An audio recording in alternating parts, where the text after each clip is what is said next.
नमस्कार, आप देख रहे हैं टक्कर। मैं हूं आपके साथ उन्नति भटनागर। बिहार में पुलिस पर से अपराधियों का खौफ बिल्कुल खत्म हो गया है। पटना में 3 लोगों की और हाजीपुर में 2 वारदात में 2 लोगों की हत्या कर दी गई। इनके अलावा बिहार में और भी अपराध की छिटपुट वारदातें लगातार हो रही हैं। आखिर कानून व्यवस्था का क्या हाल हो रहा है और ऐसा क्यों हो रहा है, करेंगे आज इसी पर बड़ी चर्चा। लेकिन देखिए पहले एक खास रिपोर्ट।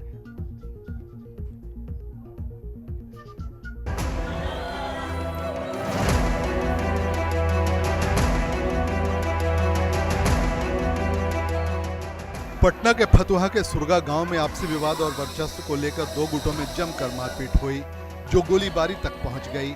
इस दौरान गोली लगने से एक पक्ष के 2 और दूसरे पक्ष के 1 शख्स की मौत हो गई। परिजन तीनों को जख्मी समझकर सीएचसी लेकर आए, लेकिन चिकित्सक ने तीनों को मृत घोषित कर दिया। 2 लोगों के जख्मी होने की भी सूचना है, जिन्हें पटना पीएमसीएच भेजा गया है। मौत की खबर लगते ही गाँव में मातम पसर गया और काफी तनाव हो गया। मृतकों में एक पक्ष के भिखारी सिंह के 50 साल के बेटे जय सिंह और कैलू सिंह के 30 साल के बेटे शैलेश कुमार हैं। दूसरे पक्ष के मृतक 35 साल के प्रदीप कुमार हैं। सूचना मिली है कि ग्राम सुरगा पर, जो पटना थाना अंतर्गत है, इसमें 3 व्यक्तियों की आपसी गोलीबारी में मृत्यु हो गई है। इस सूचना के सत्यापन आवश्यक कार्रवाई में थानाध्यक्ष फतुहा तुरंत घटनास्थल पर पहुंचे और सभी लाशों को अस्पताल में लाए हैं, फतुहा कम्युनिटी हॉस्पिटल में, और यहाँ से पोस्टमार्टम हेतु भेजा जा रहा है और पुलिस बल मौके पर कैंप कर रही है। स्थिति अभी सामान्य है। एक अन्य व्यक्ति की भी सूचना मिली है कि घायल हो गए, उनका भी इलाज एनएमसीएच में कराया जा रहा है। आखिर ये गोलीबारी जो हुई है 2 पक्ष के बीच, कारण क्या रहा है, कुछ पता चल पाया है? अभी तक जो कारण पता चला है वो आपसी विवाद ही मालूम चला है, वो जमीन विवाद होने की संभावना है। गुरुवार शाम को दूध के बकाया को लेकर दोनों गुट आमने सामने हो गए। मरवाया गया, कारण तो वही जानेगा। आपके अनुसार कोई विवाद नहीं है? उससे हमको कोई लेना देना नहीं था। लेकिन कोई गोली तो यूं ही नहीं चला देगा ना, यूं ही नहीं चलेगा। अगर वो बोला है कि उसको मार दो, यही कारण है। देखिए ऐसा है कि कोई हमर भैंसुर 3 दिन पहले खाली गए हैं लड़ाई छोड़ावे, बस 1-2 बच्चा लड़ाई कर रहा था, बस छोड़ाया है, वही के कारण ये सब है। मगर ये सब झूठ बात है, उसको मरवाया गया है। उधर तो दूसरे पक्ष का कहना है कि कोई दूध का लेन देन का मामला है, उसके कारण गोलीबारी हो गई। बात तू मैं होते बढ़ गया। तू मैं तो हुआ, वो बात क्लियर है। इसको जान से मरवाया गया है। देखिए ऐसा है मैडम, जान से मरवाने का कोई कारण तो होगा। आप उनकी भब्बू हैं तो कोई कारण बताइए। कारण यही है कि जमीन विवाद था 3 महीने पहले, कारण यही है। अगर हमको आपसे कोई लेना देना नहीं, हम ऐसे ही तो नहीं मारेंगे, कुछ न कुछ होना ही है। व्यक्ति से गाली गलौज हुआ था सर, उसी में इन लोग गोली चलाए और उन लोग को भी लग गया और मेरे तरफ को भी आदमी को लग गया। हम लोग लाठी वाले आदमी थे। मतलब यहाँ जो फतुहा अस्पताल में लोग पहुँचे हैं, 3 लोग दोनों पक्ष के हैं कि एक ही पक्ष के हैं? एक ही पक्ष के। अच्छा, उधर भी गोली लगी है किसी को क्या? हाँ, एक व्यक्ति को लगी है और बाकी उन लोग पार्टी जो था उसी को लगा है गोली से। घटना का कारण क्या, क्यों गोलीबारी हो गई? पैसा मांगे में दूध दिया था किसी व्यक्ति को, वही पैसा मांग लिया, इसी लगी गोली चलाया। बिहार के वैशाली जिले के मुख्यालय हाजीपुर में महिला कॉलेज के पास मछली कारोबारी सुनील सहनी पर अपराधियों ने ताबड़तोड़ फायरिंग कर हत्या कर दी। मृतक सुनील ने पिछले महीने ही मछली का कारोबार शुरू किया था। गोलियों की आवाज से वारदात वाली जगह पर अफरा तफरी का माहौल बन गया। 3 अपराधी एक ही बाइक पर सवार होकर मछली खरीदने पहुंचे। कारोबारी से मछली खरीदने की बात कर वजन करने को कहा। जैसे ही मछली कारोबारी मछली का वजन करना शुरू किया, वैसे ही अपराधियों ने उस पर ताबड़तोड़ गोलियां चला दी, जिसमें मछली कारोबारी को 5 गोलियां लगी। अपराधी मौके से भाग निकले। गोली लगने से घायल हुए मछली कारोबारी को सदर अस्पताल पहुंचाया गया, जहां पर चिकित्सकों ने मृत घोषित कर दिया। वारदात हाजीपुर नगर थाना से महज 400 मीटर दूर की है। हत्या की वारदात से गुस्साए लोगों ने सड़क को जाम कर दिया। भारी संख्या में पहुंची पुलिस ने आक्रोशित लोगों को समझा बुझाकर शांत किया। वैशाली में ही महनार थाना के हसनपुर बगनोचा पेठिया में नींद में ही विश्वनाथ राय की धारदार हथियार से हत्या कर दी गई। वैशाली में प्रभंजन कुमार के साथ सुजीत श्रीवास्तव, पटना, हिंदी खबर। तो बिहार में कानून व्यवस्था की क्या स्थिति हो रही है? लगातार ये जो घटनाएं हो रही हैं, ये क्या इशारा कर रही हैं? क्या सरकार, क्या प्रशासन उस हद तक जागरूक नहीं है कि इन घटनाओं को रोका जा सके? आखिर सरेआम इस तरीके से गोलीबाजियां क्यों हो रही हैं? पूछेंगे ये सवाल सत्ता पक्ष से और विपक्ष से भी कि विपक्ष अपनी क्या भूमिका अदा कर रहा है, किस तरीके से आईना दिखाने का काम किया जा रहा है। लेकिन बड़ा सवाल यही है कि मासूम लोगों की जानें इस तरीके से जा रही हैं, इन आंसुओं का जिम्मेदार कौन है? ये बड़ा सवाल अब बना हुआ है इन वारदातों के बाद से। अपराध का ग्राफ कम होने का नाम क्यों बिहार में नहीं हो रहा है? तो हत्या, रेप, डकैती जैसे, लूट जैसी वारदातें बार बार हो रही हैं और इसकी रोकथाम के लिए आखिर प्रशासन कितना जागरूक है, क्या कदम उठाए जा रहे हैं? ये बड़े सवाल हैं जो कि आज पूछेंगे। अब से कुछ ही देर में पैनल हमारे साथ जुड़ेगा।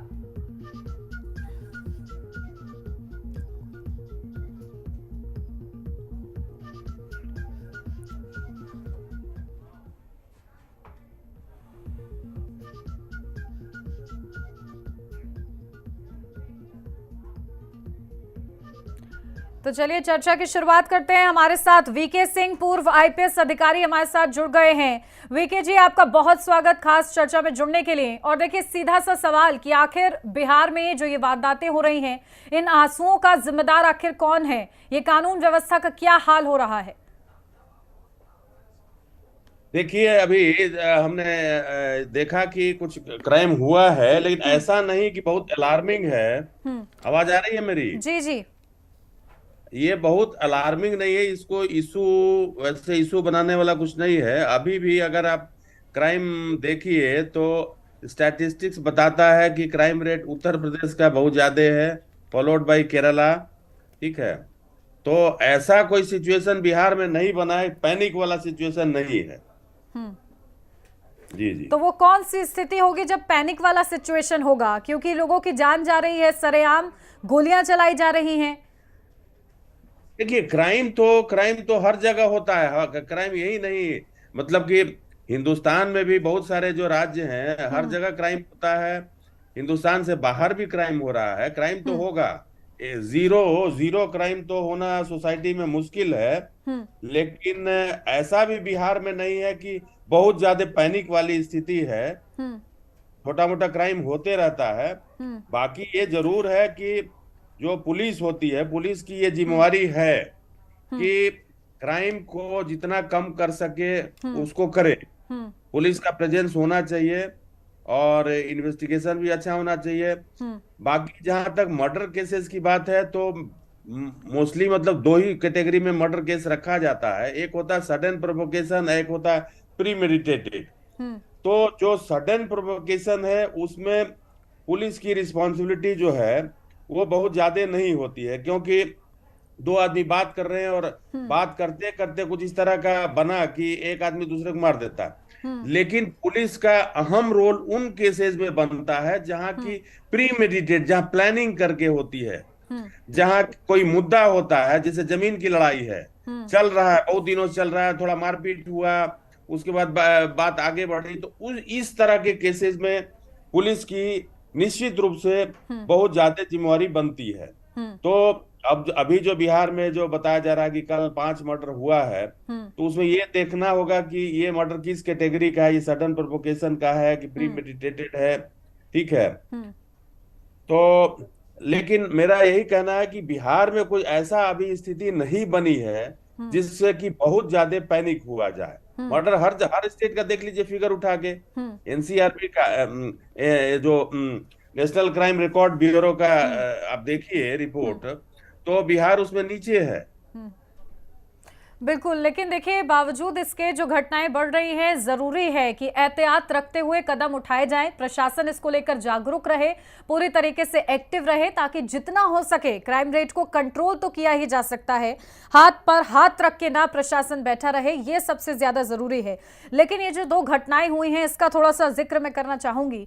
ये जो 2 बड़ी घटनाएं हुई हैं, एक जमीन विवाद के चलते घटना हुई है, लेकिन इसमें जो बड़ा लूप होल निकलकर सामने आ रहा है वो ये कि आखिर इस तरीके से गोलीबारी क्यों हो रही है, हथियार कैसे इन तक पहुंच जा रहे हैं, इतनी आसानी से लोग हथियारों का इस्तेमाल कैसे कर ले रहे हैं। मछली विक्रेता, उसको सरेआम गोली मार दी जाती है। इससे समझा जा सकता है जब मार्केट में ऐसी घटना की जा रही है, यानी कि पुलिस का जो खौफ होना चाहिए अपराधियों के अंदर, वो खौफ फिलहाल नजर नहीं आ रहा है बिहार में, जो कि चिंता और चिंतन दोनों का ही विषय बना हुआ है।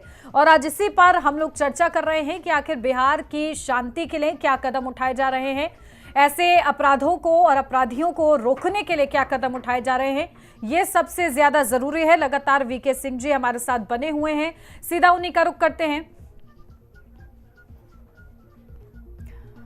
और इस बीच हमारे साथ राजकुमार राजन जी, वरिष्ठ नेता कांग्रेस पार्टी से हमारे साथ जुड़ गए हैं। राजकुमार राजन जी, आपका भी बहुत स्वागत खास चर्चा में जुड़ने के लिए।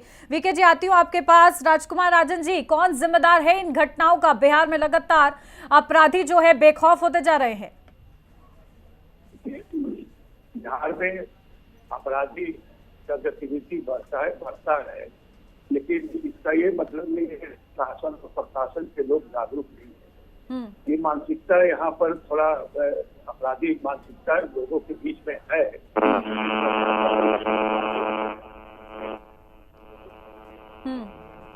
राकेश जी, आपकी ऑडियो मुझे ठीक तरीके से नहीं आ रही है, इसको जल्दी से दुरुस्त कराती हूँ, फिर आपके पास लौटती हूँ। वीके सिंह जी, देखिए जरूरत ये है इस समय कि प्रशासन किस तरीके से कदम उठा रहा है। आप आईपीएस अधिकारी भी रह चुके हैं, क्या कुछ प्रणाली होती है, किस तरीके से एक्शंस लिए जाते हैं, थोड़ा सा समझाएंगे हम लोग को? देखिए, आपने जो जैसे बताया कि एक गोलीबारी हुई, जमीन का कुछ विवाद था, गोलीबारी हुई, मछली वाले को मार दिया गया। ये जरूर चिंता का विषय है कि आर्म्स जो है ना वो लिमिटेड होता है और लोगों को आर्म्स लाइसेंस के तहत आर्म्स परचेज कर सकते हैं, लेकिन ये जो अनऑथराइज इलीगल आर्म्स जो घूम रहा है, ये जरूर चिंता का विषय है और उसमें पुलिस को निश्चित रूप से पुलिस की जिम्मेवारी बनती है। अब चूंकि देखिए, हर पुलिस डिपार्टमेंट के साथ इनका क्राइम ब्रांच भी होता है, इनका स्पेशल ब्रांच भी होता है। उन लोगों की जो जिम्मेवारियां होती है कि वो पता करें कि आर्म्स कहां से आ रहा है, किस तरीके से आ रहा है, और छापामारी होती है, उसमें छापामारी करके और आर्म्स को रिकवर किया जाए। इसमें तो जरूर पुलिस का कहीं ना कहीं बनता है, पुलिस की ड्यूटी बनती है कि अनऑथराइज आर्म्स जो है उसका एंट्री स्टेट में ना हो, उसका मैन्युफैक्चरिंग स्टेट में ना हो, क्योंकि ये ऐसे आसमान से उड़ के तो आता नहीं है, ये या तो बिहार में बन रहा है या बिहार में बाहर से लाया जा रहा है। तो इस पे पुलिस को जरूर नकेल रखना चाहिए। और अगर मतलब ये जो अनऑथराइज आर्म्स की जितनी बहुतायत होगी, अपराध बढ़ेगा, इसमें कहीं कोई दो राय नहीं है।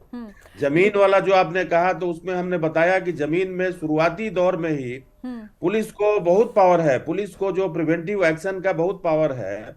और मेरा एक्सपीरियंस ये है कि अगर टाइम से प्रिवेंटिव एक्शन ले लिया जाए तो बड़ा क्राइम होने से रोका जा सकता है। बिल्कुल, देखिए टाइम से एक्शन लेने की जरूरत है। राजकुमार राजन जी, टाइम से एक्शन लिया जा रहा है क्या बिहार में?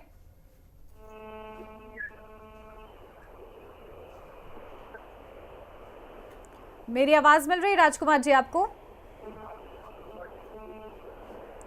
शायद अभी उनको आवाज नहीं मिल रही है, लौटूंगी उनके पास। लेकिन वीके जी, देखिए किस तरीके से ये सप्लाई हो रहे हैं हथियार, ये कोई एक दिन का काम नहीं है, इसके पीछे प्लानिंग होती है, प्लॉटिंग होती है, फिर उसको ट्रांसफर भी किया जाता है। एक तरीके से पूरा ये सिंडिकेट चलता है, तो वो सिंडिकेट कैसे पकड़ा जा सकता है? ये सिंडिकेट तो पकड़ना पुलिस का एक्सक्लूसिव जॉब है। ये इसमें सोसाइटी का और भी कोई ऑर्गन जो है ना उसकी आवश्यकता नहीं, ये पुलिस का एक्सक्लूसिव जॉब है। वो पता करें कहां से आ रहा है, कहां बन रहा है, और उसको पकड़ें। दूसरी चीज की, जैसे अभी थोड़े दिन से मैं बिहार में हूं, तो एक चीज देख रहा हूं, रिस्पॉन्सिवनेस कि आला अधिकारी को सारी चीजें जो है ना वो केवल ग्राउंड लेवल स्टाफ पे नहीं छोड़ देना चाहिए।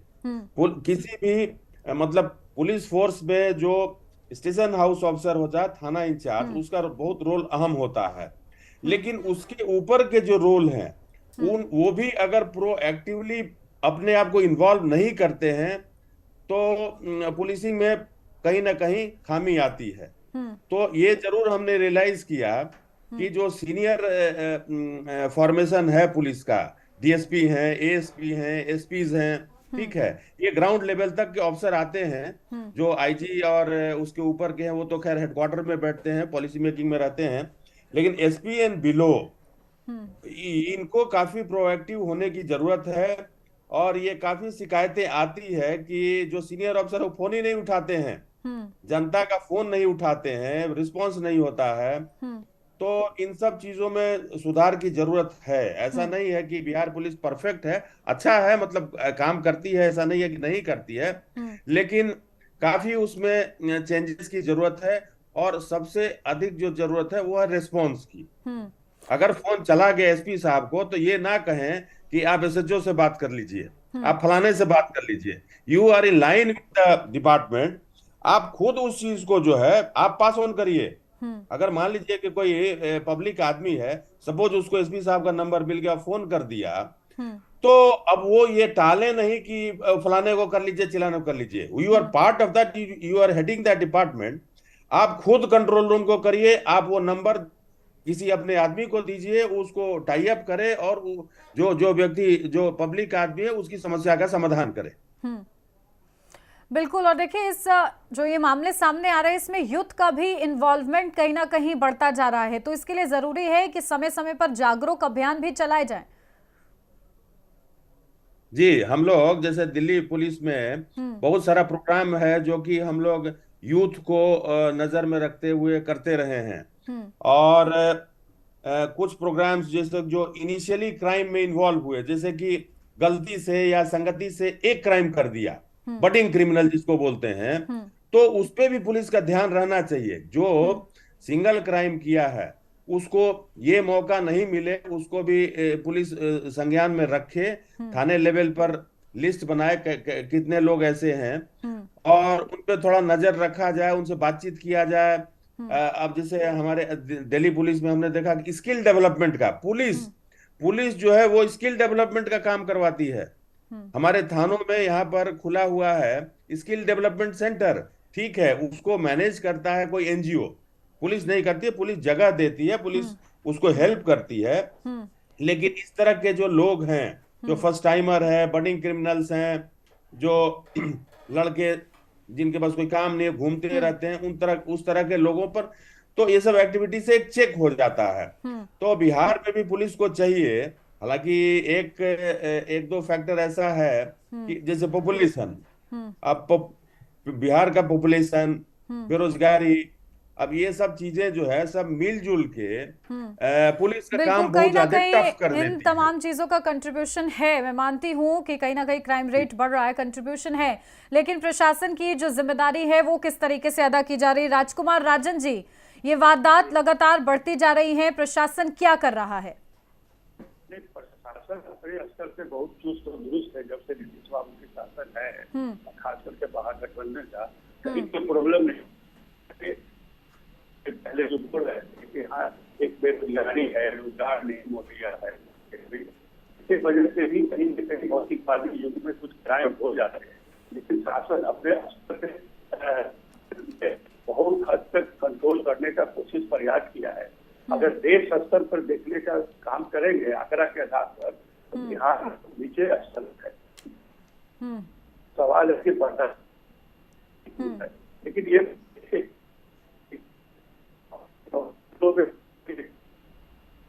आ गया है। लेकिन राजकुमार राजन जी, देखिए सिर्फ ये सोच के कि अभी बिहार क्राइम रेट में नीचे स्थान पर है, पीठ नहीं थपथपाई जा सकती है। तब भी जिम्मेदारी ये बनती है कि किस तरीके से आर्म्स जो हैं युवाओं के हाथों में पहुंच रहे हैं और वो इस तरीके से इस्तेमाल कर रहे हैं, सरेआम चला दे रहे हैं किसी पर भी। बिल्कुल जिम्मेदारी बनती है और शासन प्रशासन दोनों की जवाबदेही है, लेकिन उसके बावजूद भी तरह से जिस तरह से शासन प्रशासन के लोग लगे हुए हैं, मेहनत कर रहे हैं, और उसके बावजूद भी अब सवाल ये है कि हर गांव में हर जगह पे पुलिस की व्यवस्था तो नहीं हो पाती है, लेकिन जहाँ जहाँ भी कोई मैसेज आता है या कोई बात होती है तो उसको बिल्कुल ही दुरुस्त करने का कोशिश और प्रयास किया जाता है। और यही वजह है देखा होगा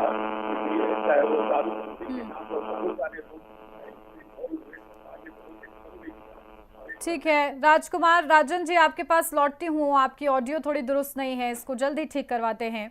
देखिए वीके जी, किस तरीके से बताया जा रहा है कि काम हो रहा है, लेकिन क्या उतनी ही रफ्तार से हो रहा है जितनी रफ्तार से होना चाहिए? जी हेलो जी, आपको मेरी आवाज मिल रही है वीके जी? हाँ, एक बार रिपीट करेंगे क्वेश्चन। जी, मेरा सवाल ये है कि जितनी रफ्तार से प्रशासन को एक्टिव होना चाहिए, क्या वो रफ्तार नजर आ रही है?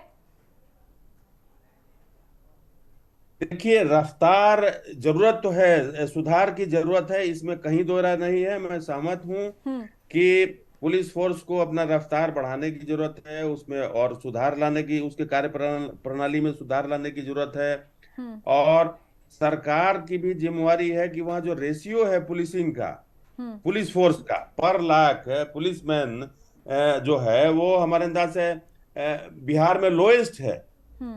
तो ये भी एक, अगर कितना भी अच्छा पुलिस ऑफिसर हो उसको हेड करने के लिए, लेकिन अगर उसके पास पुलिस बल कम है तो दिक्कत तो होगी।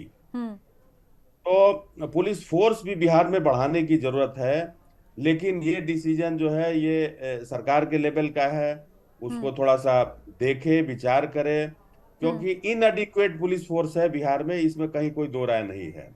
और रिसोर्स के मामले में भी बिहार का जो पुलिस फोर्स है उतना इक्विप्ड नहीं है। स्थिति थोड़ी सुधार में आई है। अभी जैसे हमने देखा बिहार में जो पुलिस कंट्रोल रूम की गाड़ियां दिखाई दे रही है, चौक चौराहे पर पुलिस वाले दिखाई देते हैं, जो पहले दिखाई नहीं देते थे आज से 10 साल 15 साल पहले। लेकिन अभी काफी सुधार की जरूरत है, और दोनों तरीके से, man, material and style of functioning, मतलब कार्य प्रणाली में भी सुधार की जरूरत है, और साथ में जो साजो सामान पुलिस का होता है उसको भी बेहतर बनाने की जरूरत है। बिहार, देखिए बिहार की बदनामी जो है वो लोगों ने काफी किया, चाहे उसके लिए जो भी जिम्मेवार हो। तो उस स्थिति को सुधारने के लिए थोड़ा सा जो है ना, किसी भी कोई स्थिति जब नीचे चली आती है तो उसको अगर बेहतर बनाना होता है तो स्पीड और रिसोर्स थोड़ा ज्यादा लगाना पड़ता है। तो ये जरूरी है कि बिहार पुलिस को अपना इमेज ठीक करने के लिए थोड़ा ज्यादा जरूर, अगर मान लीजिए कि 8 घंटा नॉर्मल वे में काम करने की जरूरत पड़ती है, तो बिहार में जरूरत है कि 16 घंटा करें, तभी जो बैकलॉग है, जो इमेज है, उसको ठीक किया जा सकता है। तो इसके लिए पुलिस प्रशासन जो है बैठे, विचार करे, देखे कि कहाँ खामियां हैं, क्या क्या प्रॉब्लम है। और पीस मिल में नहीं, पीस मिल में तो काम ठीक से नहीं हो पाता है। इसको मतलब कि एक पैकेज के रूप में देखा जाए, तभी जाके बिहार का जो बाहर में जो बिहार के बारे में छवि बनी हुई है, अगर ऐसा किया जाए तभी जाके वो छवि में कुछ सुधार होगा। बिल्कुल। देखिए, और कहीं ना कहीं शिकायतों के लिए एक बकायदा पूरा पैनल बनना चाहिए, ताकि रिस्पांस टाइम, जिसका हम और आप जिक्र भी कर रहे थे, वो बेहतर हो सके। शिकायतों पर जितनी त्वरित कार्रवाई होगी उतना बेहतर होगा। जी जी जी, इसमें कहीं दो राय नहीं। मैं भी पुलिस अफसर रहा हूँ, और मैं तो बहुत मतलब कि मोस्ट सेंसिटिव जगह पे रहा, जहाँ की हिंदुस्तान के मतलब कि सारे टॉप लोग रहते थे। हम लोगों ने अपने फोन को किसी स्टाफ को नहीं दिया। हाँ, सोते समय ही फोन साइड में रखा, अदरवाइज किसी का भी फोन हो उसको उठाना जरूरी है। बाई चांस अगर कहीं आप मीटिंग में हैं, कहीं और अर्जेंट वर्क है, तो कॉल बैक का सिस्टम। तो पुलिस अफसर से, देखिए लोगों का एक्सपेक्टेशन बहुत हाई होता है पुलिस ऑफिसर से, डॉक्टर से, क्योंकि इन लोगों को ढूंढा जाता है इमरजेंसी में। अगर उनका घंटों फोन ही नहीं उठे, अगर कोई रिस्पॉन्स नहीं हो, तो आदमी तो आधा ऐसे ही हतोत्साहित हो जाता है। तो इसलिए जो रेस्पॉन्स है, रेस्पॉन्स टाइम बहुत अच्छा होना चाहिए। उसके बाद जो डिलीवरी है, डिलीवरी में ठीक है, इन्वेस्टिगेशन टाइम लगता है, लेकिन वो भी ऐसे ढंग से हो कि लोगों का विश्वास आप में बना हो कि पुलिस ठीक से काम कर रही है। बिल्कुल। देखिए, प्राइमरी एक्शन जितनी जल्दी हो सके लेना चाहिए। ठीक है, बहुत शुक्रिया खास जुड़ने के लिए हमारे साथ। तो कुल मिलाकर यही है कि लोग कानून को अपने हाथ में ना ले, इसके लिए जरूरी है कि कानून त्वरित कार्रवाई के लिए पूरी तरह से तत्पर रहे। जिस तरीके से आम सप्लाई हो रहे हैं उस पर अंकुश लगने की जरूरत है। सिर्फ ये कह देना कि बिहार क्राइम रेट में नीचे स्थान पर है, ये कामयाबी की बात नहीं है। जब तक क्राइम रेट पूरी तरीके से खत्म नहीं होता है, शून्य पर नहीं पहुंच जाता है। इसी के साथ इस चर्चा में बस इतना ही। आप बने रहिए हिंदी खबर के साथ।